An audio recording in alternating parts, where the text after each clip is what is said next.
Hi, kids. Welcome to All About Cowboys Part 2. I'm Jeff. And I'm Asher. And this is Two Socks. We have a great show for you. We'll see more rodeo action, go on a cattle drive, learn how to ride a horse, see a fast draw expert, plus a lot more, including new songs by Bethany Zill. So let's get started. As always, we open with a song.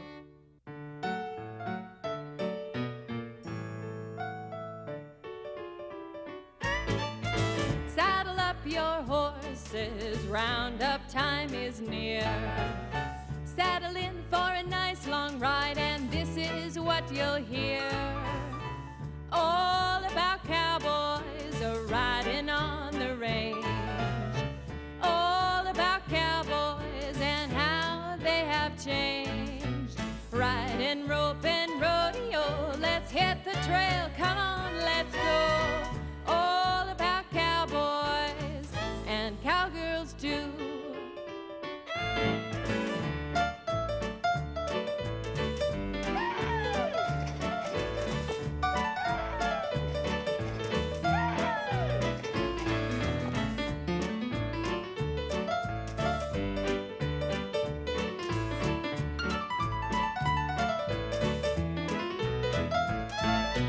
Riding, roping, rodeo, let's hit the trail, come on, let's go.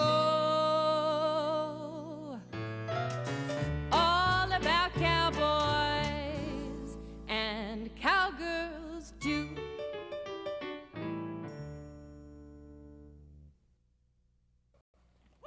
Most of us learn about cowboys from Western movies. But if you talk to a real cowboy, he will tell you the Hollywood version of life in the West is pure fantasy. So what do real cowboys do? For the answer, let's ride out to a real ranch and take a look at a typical day in the lives of some real cowboys.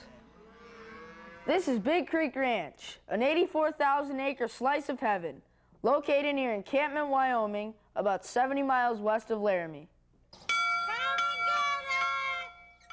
Things get started early, about 5:30 a.m. After a big breakfast in the cookhouse, the cowboys saddle up their horses and head out to the range. It's fall, roundup time.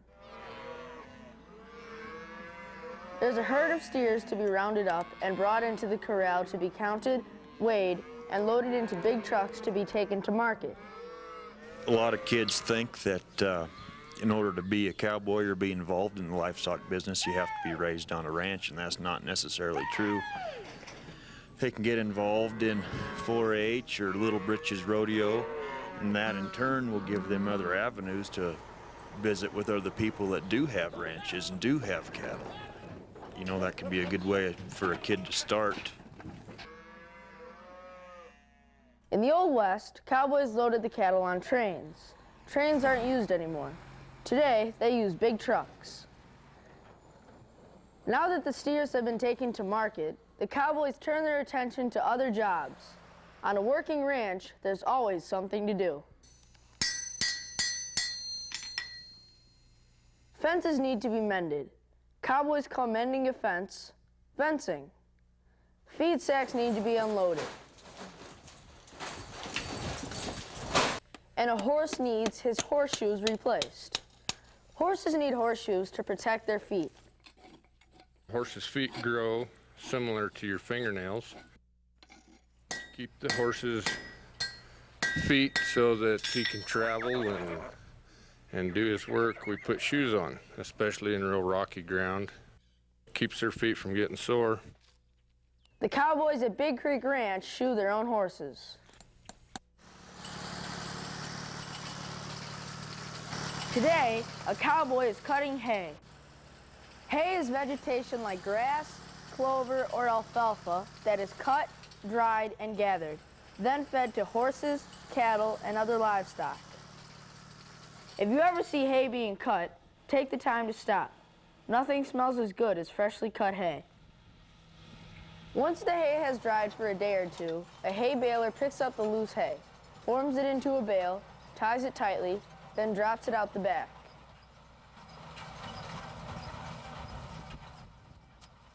The last step is hauling the hay close to where the livestock will be kept during the winter months.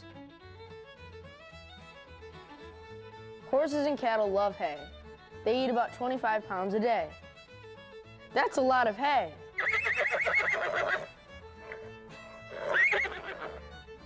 A cowboy's main job is taking care of the cattle. Cowboys keep the cattle fed during the cold, snowy winter months. In the spring, they help the cows give birth to their baby calves. Summer means branding and vaccinations, and fall is roundup time. I guess this didn't look much like the movies, but it's what real cowboys do. A cowboy works 12 months out of the year, in all kinds of weather. But no matter how cold the winter day, how hot the summer day, or how hard the work, no cowboy we talk to would ever want to do anything else.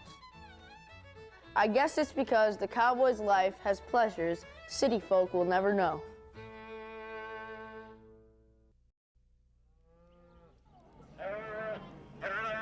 In the Old West, the cowboy's job was to take 2,000 or 3,000 head of cattle hundreds of miles over the open range to a railhead where the cattle were loaded onto trains and taken east to market. The era of cattle drives lasted a relatively short period of time, about 20 years, between 1866 and 1886. That was the golden age of the cowboy. It was very hard work. A drive might take 3 or 4 months and cross 2 or 3 states. Drives started in April or May and ended in August or September. There were about 300 cows to every cowboy. The idea was to keep the herd moving at a steady pace. Too slow and you might run into winter. Too fast and the cattle would lose weight. On a good day, the herd might move 15 miles. And that's if everything went right, but it usually didn't. There were many dangers: stampedes, rattlesnakes, wolves, wandering buffalo herds, mountain lions, scorpions, raging rivers, rustlers, coyotes, the sharp ends of a steer's horns, the searing sun, a drenching rain, hostile Indians, and you never knew when you might run out of water.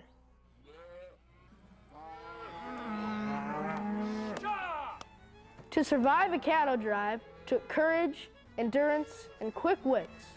The pay was not good, and you slept in your dirty clothes on hard, rocky ground. So why would anyone want to become a cowboy? Well, even with all the hardships, there was just something irresistible about riding free in the wide open spaces, overcoming adversity, eating with your pals around a campfire, and sleeping under the stars. While riding the trail, a cowboy might see elk wandering about, a hawk soaring above, an unforgettable sunset, or an eagle flying close to the clouds. A cowboy works where the deer and the antelope play. Once you've been a cowboy, it's tough to do anything else. Today, there are no more long cattle drives, but there are still cows to move. And even with all our new technology, there is still no better way to move cows than a cowboy on a horse.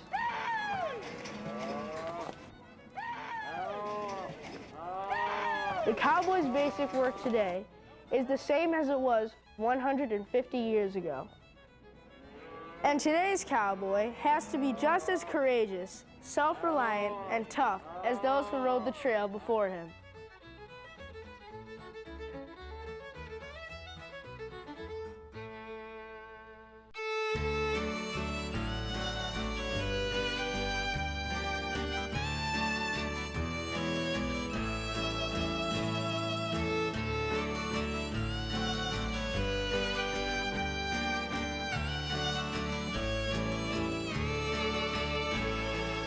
Give me a home where the buffalo roam, where the deer and the antelope play, where seldom is heard a discouraging word, and the skies are not cloudy all day.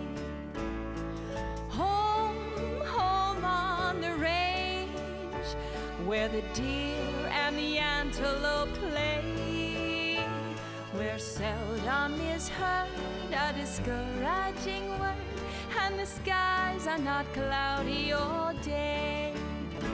Oh, I love those wildflowers in this dear land of ours.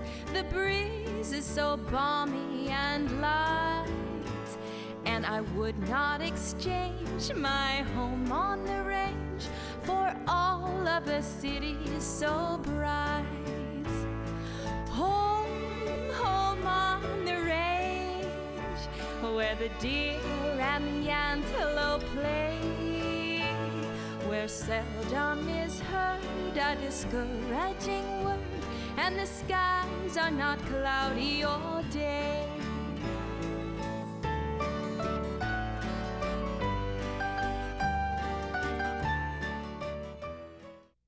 How you doing? My name is Brian Bad Billy Blackjack. Here I'm the marshal at the Territorial Prison in Wyoming. A lot of things I do here. I do a lot of trick shooting, gun spinning, some bullwhip cracking, and just pretty much a few little Wild West things and stuff. What I'm going to talk about today is doing the fast draw, and I'm also going to talk about how to do some gun spinning and stuff. And the art of the fast draw, and maybe I should explain what I'm doing here. Got here first. The first things I got is I'm using 244 black powder pistols.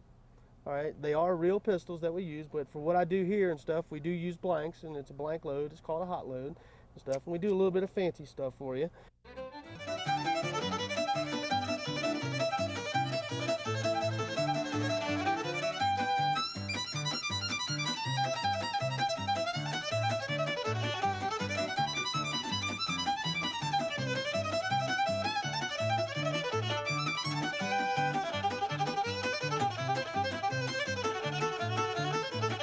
Okay, that was pretty good, but can you shoot?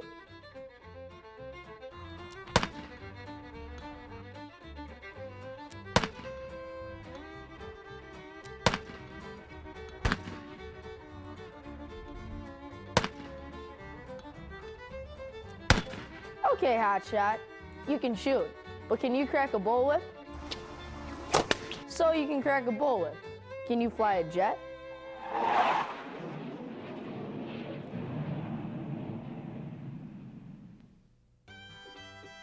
In the Old West, cowboys would meet on the trail and compete with each other in their riding and roping skills. They called these informal gatherings rodeos. Rodeo was the Spanish word for roundup. Starting around 1880, rodeos became more organized. People began to pay to watch, and cash prizes were awarded to the winners of the various events. Today, rodeos are one of our most popular spectator sports and are a fine way of keeping the traditions of the Old West alive. There are over 1,000 rodeos held annually all over North America.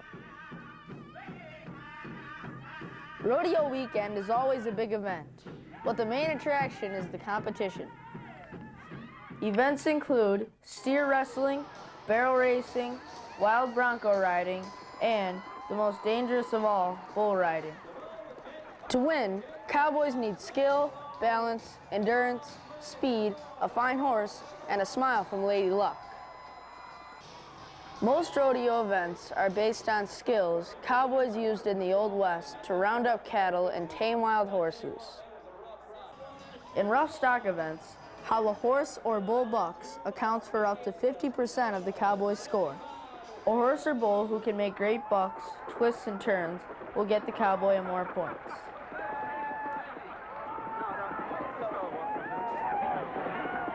Steer wrestling was introduced by Bill Pickett at a Wild West show around 1900.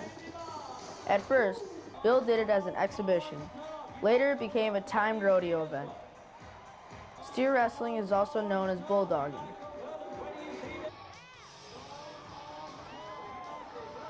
In bareback bronc riding, there are no reins or saddle. The only thing riders have to hold on to is a small handle called the bareback rigging. You mount a high-spirited horse in the chute. Then, when the gate opens, you have to stay on while the horse, who has been specially bred for this event, blasts out of the chute and tries to buck, twist, and anything else he can do to get you off his back.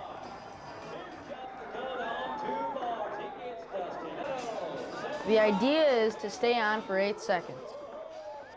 Cowboys call this process flopping and popping. In saddle bronc riding, the cowboys use a saddle without a horn and a single rein attached to the halter. When the gate opens, the cowboy holds the rein in one hand, uses the other for balance, spurs the horse each time he jumps, and tries to stay on for 8 seconds. Points are awarded for style. The more flamboyant, the better. And to the horse, for how hard he bucks. The rider has to find the bronc's rhythm and swing with it for the entire ride. If he touches the horse with his free hand, he's disqualified.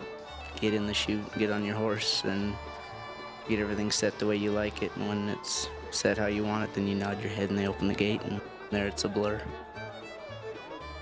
Ever notice that no matter how hard the bull or horse bucks, the cowboy's hat hardly ever comes off? This guy must have it nailed on. Barrel racing is a traditional cowgirls event in rodeo. It is based on the skills required to cut out cows from the herd. The idea is to ride a cloverleaf pattern around 3 empty barrels placed in a triangle. The fastest time wins. But if you knock a barrel down, 5 seconds are added to your score. Before the gate opens, I feel butterflies, I feel nerves, and I feel excited. The fun, the traveling, the competition, the people that I meet, different places I get to go, and it's not ever really about the money, I guess. If you win, it's just an added bonus. Bull riding is the most dangerous of all the rodeo events, mainly because the 1,500-pound bull can buck with incredible force, and every rider runs the risk of getting stomped or stuck by the bull's horns.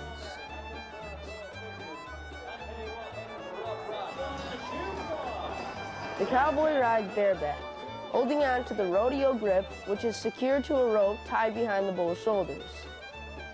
These big bulls can weigh up to 2,000 pounds, but they are extremely agile and are dedicated to removing the rider from their back as quickly as possible.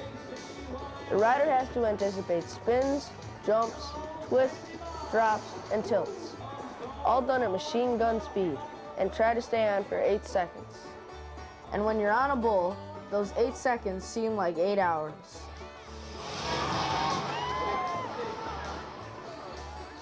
Once a cowboy is pitched off the bull, he has to run for his life in case the bull decides to try and stomp him. The rodeo clown's job is to distract the bull while the cowboy runs to safety. Cowboy gets his bull rope, straps it to the back of the bull, climbs on, and he slides up to the front of the bull and nods his head, and the gate man will pull the chute open. The bull jumps out, bucking and kicking and tossing and turning and rolling and doing everything he can to get you off his back. You can get stepped on or kicked or hooked, or just anything can happen. There is some danger involved.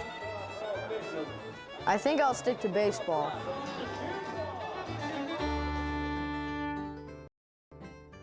Here's my pal Rattlesnake Jake to talk about what cowboys wear. Rattlesnake, how do cowboys protect their feet? Well, they came up with a boot that was designed for working and for pleasure. Some of the earlier boots were pointy-toed on the front, and that made it easier to stab the stirrup. The boots had a high heel to keep your foot from going through the stirrup. Then they decided if they invented these little things called spurs, now these spurs here have a thing attached to them called jingle bobs. When you're riding night herd, just the sound of them jingle bobs was soothing to the cattle and kept them kind of settled in. Spurs are an extension of your heel to signal your horse. That way you don't have to really kind of dig in with your heel. All you got to do is just kind of touch him there, and he knows what you want him to do. Then to kind of protect your legs and keep them warm in the winter and keep the cactus and stuff off of them, the chaps were invented. A lot of cowboys carried a 6-shooter, more just for noise and kind of protection out on the plains. A lot of times if the steers were kind of stampeding, and if a guy was in front of him, he fired a couple shots, that lead steer would go away from that noise. The vest came along next for nothing more than for pockets. A lot of shirts in those days didn't have pockets. The pants didn't have pockets. Vests had pockets. A lot of vests had 2 pockets up here and 2 pockets down here. They carried their watch in them, they'd carry a knife in them, carry some horseshoe nails in them. They'd just carry about anything they ever needed in that vest. The vest was a very handy thing to have.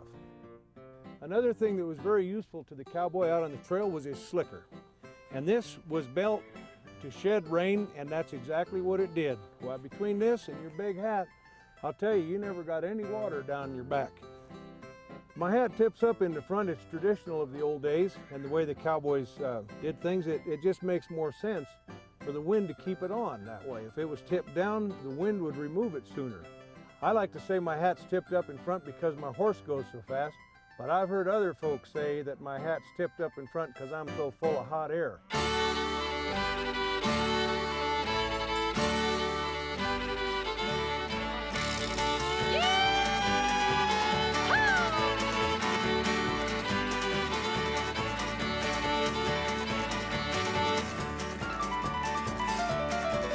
She'll be coming around the mountain when she comes. She'll be coming around the mountain when she comes. She'll be coming around the mountain. She'll be coming around the mountain. She'll be coming around the mountain when she comes. She'll be driving 6 white horses when she comes. She'll be driving 6 white horses when she comes. She'll be driving 6 white horses. She'll be driving 6 white horses. She'll be driving 6 white horses when she comes.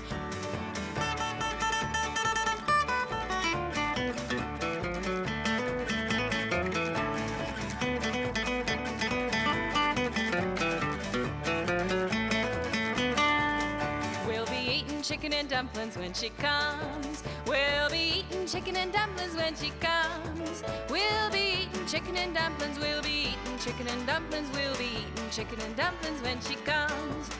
She'll be coming around the mountain when she comes. She'll be coming around the mountain when she comes. She'll be coming around the mountain. She'll be coming around the mountain. She'll be coming around the mountain when she comes. She'll be coming around the mountain when she comes.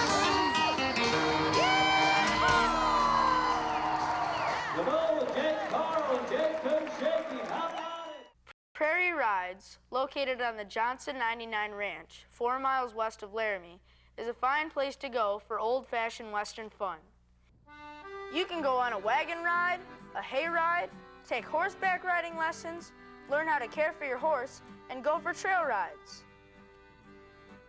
This is my pal Asher. He's a greenhorn like me. We came here to learn how to ride a horse and go for a trail ride in the prairie. Our teacher is Chris Johnson, who, along with her husband Jerry, owns Prairie Rides. When you're working with horses, you want to be very gentle and very quiet. Horses don't like a lot of activity and a lot of hoopla and a lot of being rowdy. They like it quiet, and that's how they learn to trust you, is when you're quiet and gentle with them. Always work with your horse from the left side, and that's the horse's left side, not your left side.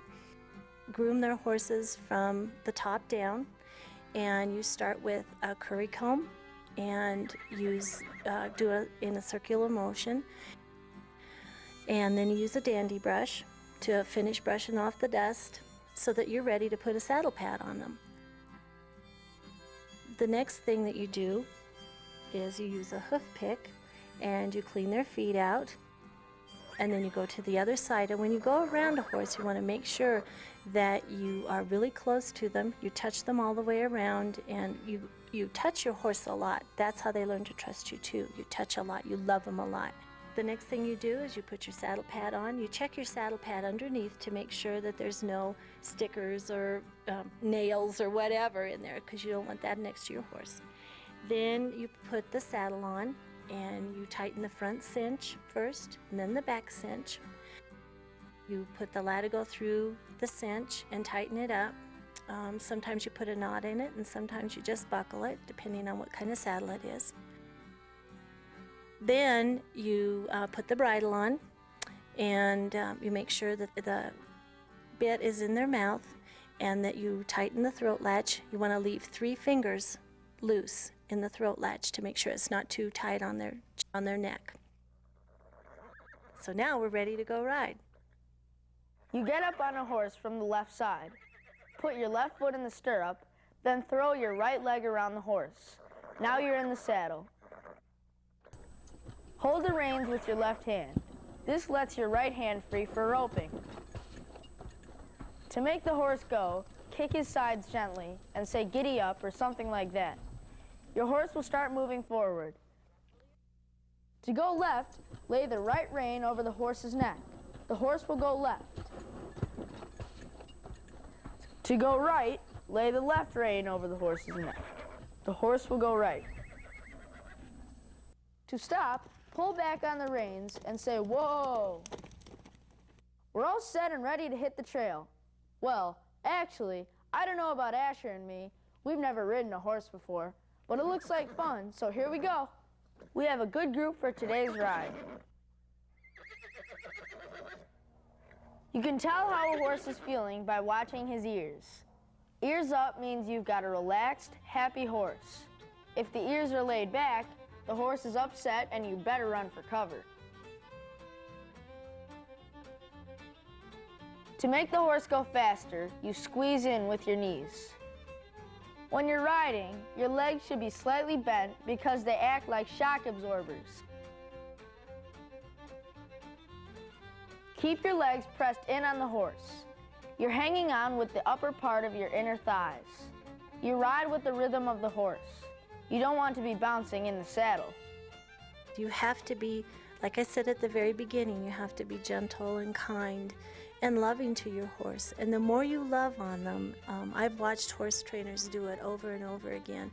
They'll hug them and they kiss on them, and the horses get so they'll nuzzle your neck. They just trust you. They'll nicker at you because you become part of their family. If you treat them mean, they'll react to that too. It's just like abuse, and I've seen that happen too. And all of our horses out here are very well loved. The kids love them. All the adults that are out here love them. And once in a while you'll see a grown-up get angry at a horse and they kind of jerk on them, but they have to be disciplined too, just like children do. And so it's really important to maintain a loving, firm relationship with your horse. Every stable has a tack room. This is where the saddles, bridles, grooming equipment, and other stuff are kept. After the ride, you take your saddle off and put it back where you found it in the tack room.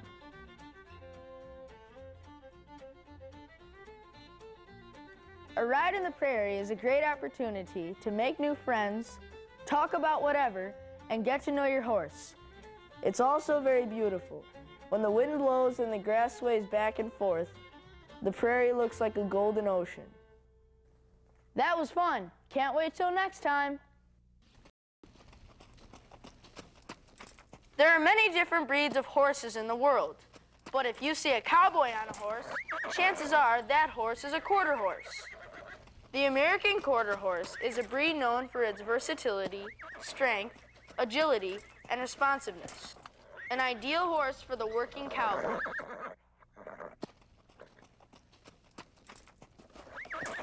And these horses basically are bred to cover country. That you saw how long he trotted and stuff. That's what these horses are good for. They're kind of bred and raised to go ride all day long in this big old tough country and pack a cowboy in all his gear and to rope if we need to rope.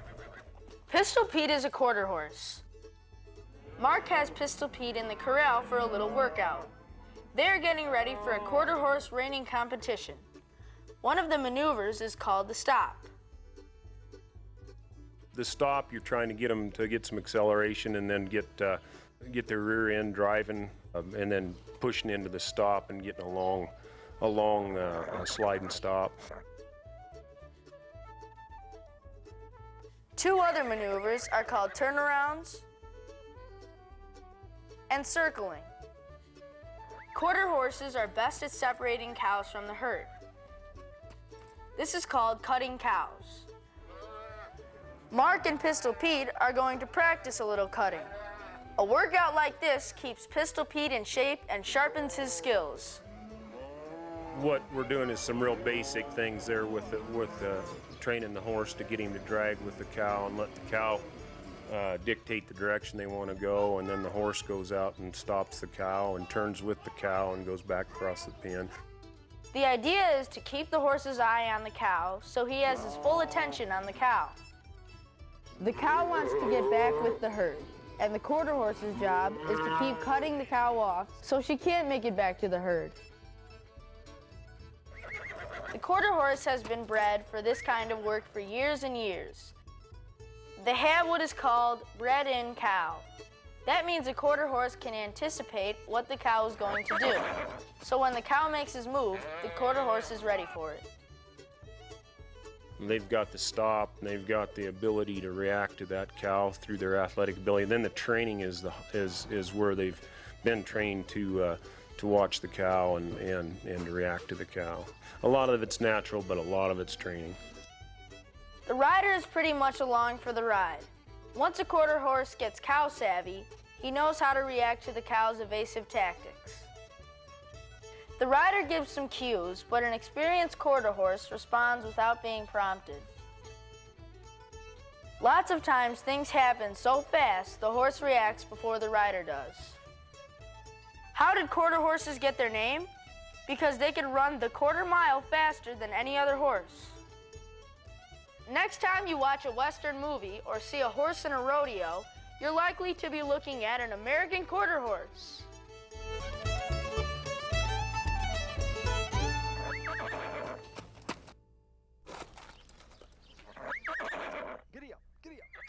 Percheron draft horses are vital to Big Creek Ranch in the winter.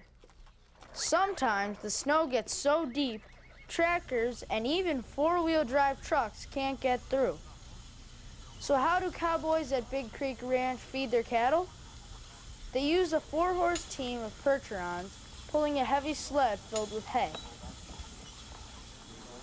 The Percherons can make it through even the deepest snow, and they can pull smoothly so the hay doesn't shake off.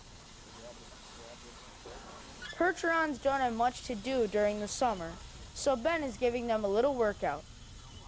Of course, all the kids leap at the chance to take turns driving. During the Crusades, the ancestors of these Percherons served as war horses carrying knights into battle. Percherons are usually gray or black.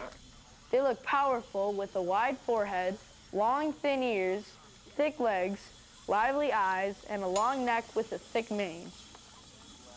Thousands of Percherons were imported to America from Europe in the mid-1800s, but the invention of the tractor nearly made them extinct by the early 1900s.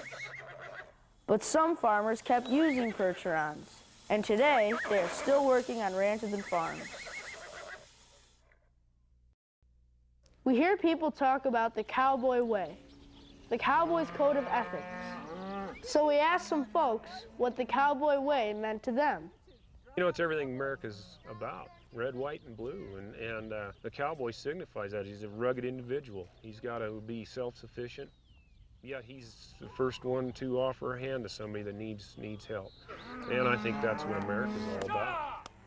It is a hard life, and it builds character. Yeah, I think everybody would like to be a little bit of a cowboy. Ride fast and speak the truth. Shoot straight. That's the cowboy way.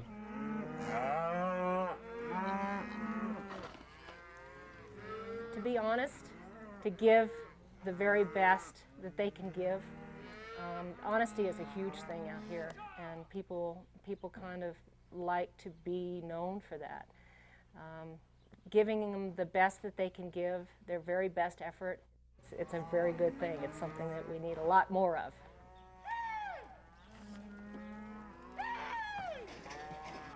One of the largest factors is to have family ties and respect for each other.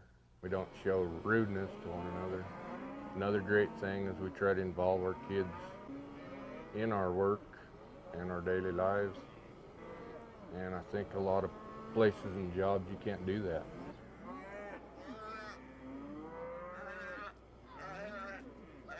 Kind of a code of ethics, doing the right thing, trying to be good, a good person. And everybody here, we're all on the same page, so everybody will look out for everybody else here. You can count on your friend to help you if you're not around. You have to take care of each other because there's too many things that can go wrong out here.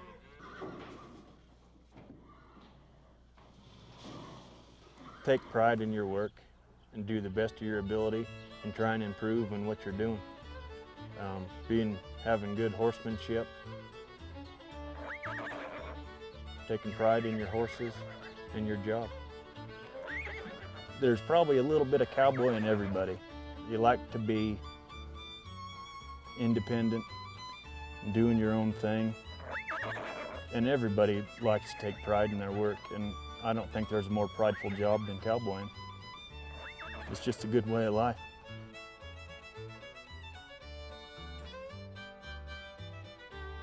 I mean, as you notice, you haven't heard a horn honk or a car go by. Birds chirping in the trees, you can hear that. The clap of thunder in the distance, horses making noise, you know, that's what I love to hear. And that's what I'd like to be able to pass on. Hopefully it's still around.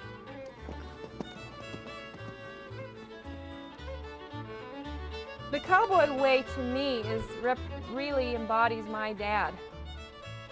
And the first thing I think about is his honesty. He's the most honest person I've ever met, and he's expected me to be the same, and I appreciate that he's taught me that. And toughness and the ability to take care of your own self and not rely on other people.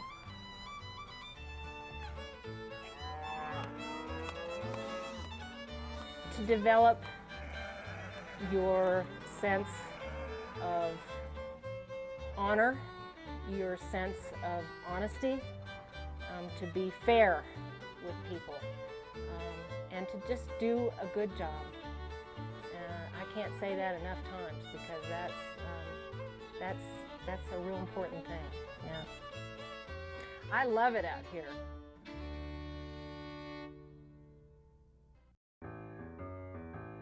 Have you ever been where air is fresh and the sky is white and blue? Where cattle graze on the prairie range and a cowboy sings a tune?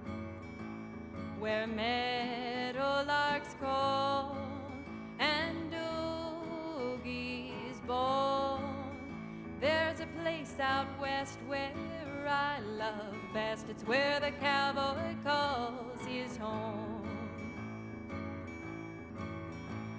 There you can hear an old cowboy song with a hidey-lody that tells a tale of a long ago about a brave cowboy on the trail. And there's a harmony that plays between the cowboy and the land, where man and nature walk hand in hand.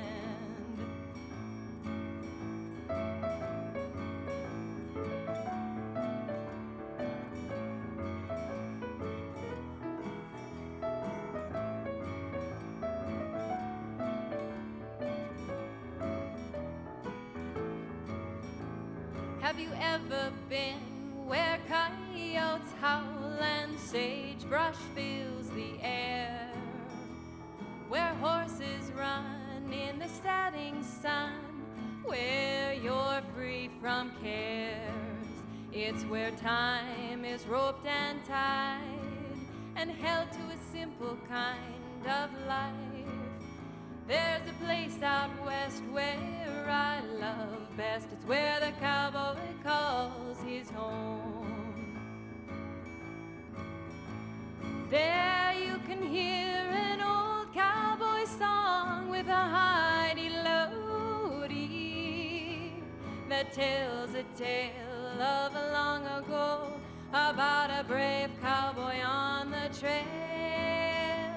And there's a harmony that plays between the cowboy and the land, where man and nature walk hand in hand. It's where man and nature walk hand in hand.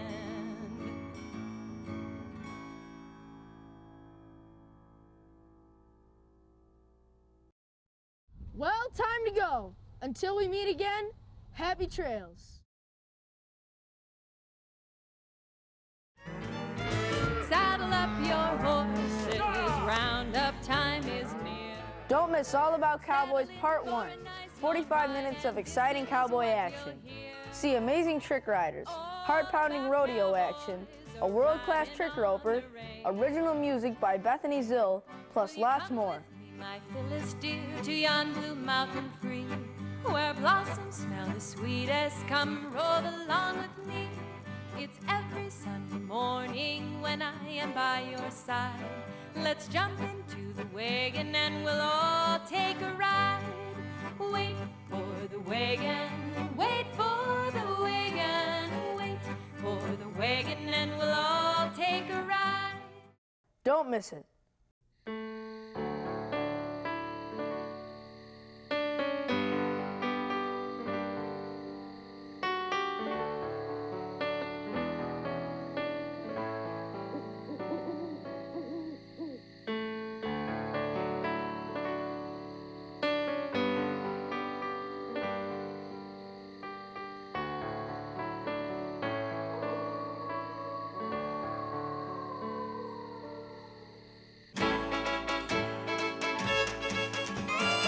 Give me a home where the buffalo roam, where the deer and the antelope play,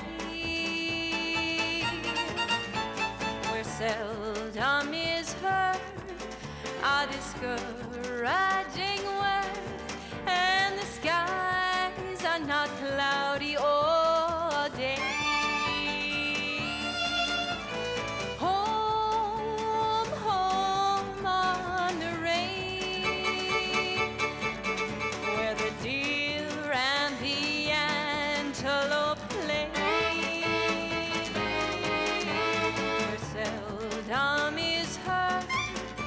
Discouraging word, and the skies are not cloudy all day.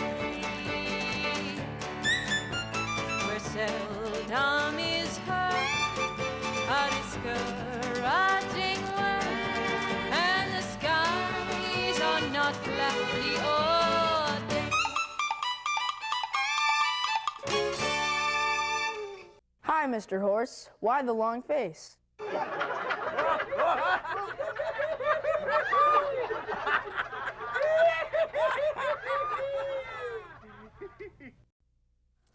Come back and see us real soon.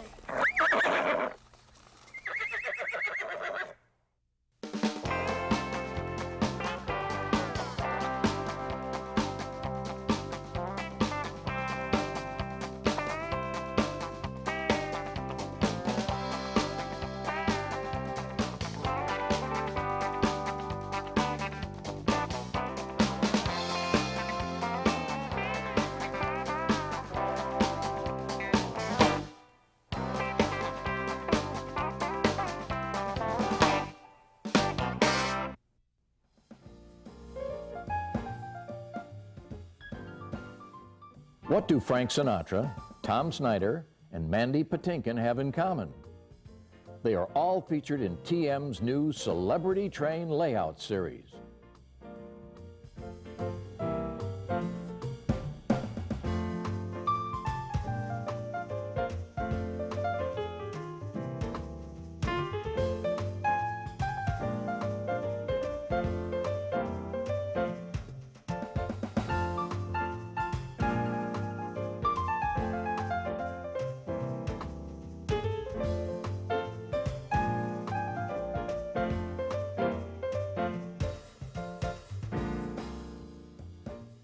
We have the bumper cars there and the flying bobs and the gravitron. Every Christmas we got something new.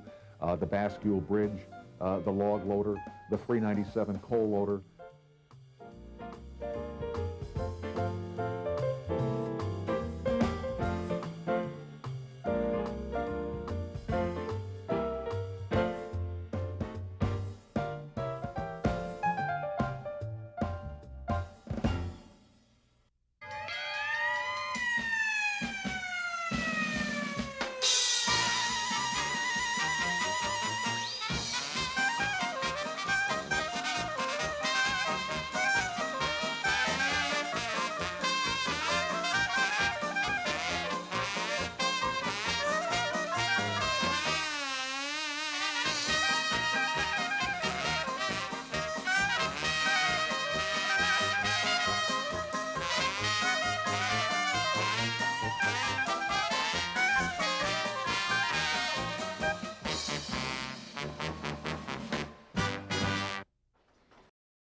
yippee-yay, come a tie, yippee, yippee-yay.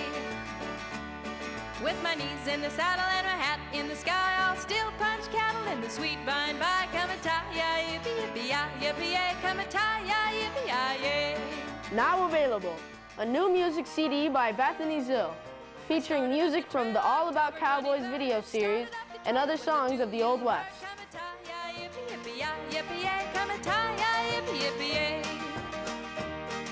I'm up in the morning before day